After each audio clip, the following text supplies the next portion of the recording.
গ্রামের এক ছেলেটার নাম ছিল অয়ন। ওর একটা অদ্ভুত অভ্যাস ছিল, সে রাত জেগে ছাদের উপর বসে আকাশের দিকে তাকিয়ে থাকত। লোকজন বলতো ছেলেটা পাগল হয়ে যাচ্ছে, কারণ অয়ন দিনে কিছুই করত না, না ভালো রেজাল্ট না কোনো কাজ। সবাই ভাবত ওর জীবনে কোনো দিক নেই, কিন্তু কেউ জানত না অয়ন প্রতি রাতেই নিজের সাথে কথা বলতো।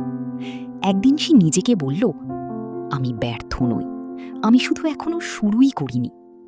সেই রাতেই সে একটা চুক্তি করল নিজের সাথে, যতদিন না আমি কিছু হতে পারছি ততদিন কেউ আমার চেষ্টা দেখবে না। তারপর শুরু হলো তার অদৃশ্য লড়াই।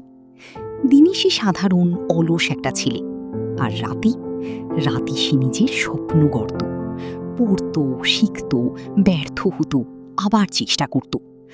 মাসের পর মাস কেটে গেল, কেউ কিছু বুঝল না।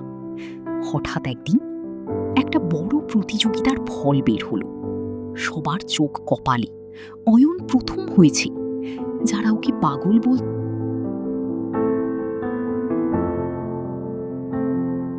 তারা জিজ্ঞেস করল, কখন এত কিছু শিখলে? অয়ন হেসে বলল, যখন তোমরা ঘুমাচ্ছিলে, আমি তখন নিজের ভবিষ্যতের সাথে চুক্তি করছিলাম। গল্পের শিক্ষা: সবাই তোমার পরিশ্রম দেখবে না, কিন্তু ফলাফল সবাই দেখবে। নিঃশব্দে কাজ করো, সাফল্য নিজেই শব্দ করবে। কখনো কখনো অন্ধকারই তোমার সবচেয়ে বড় শিক্ষক হয়।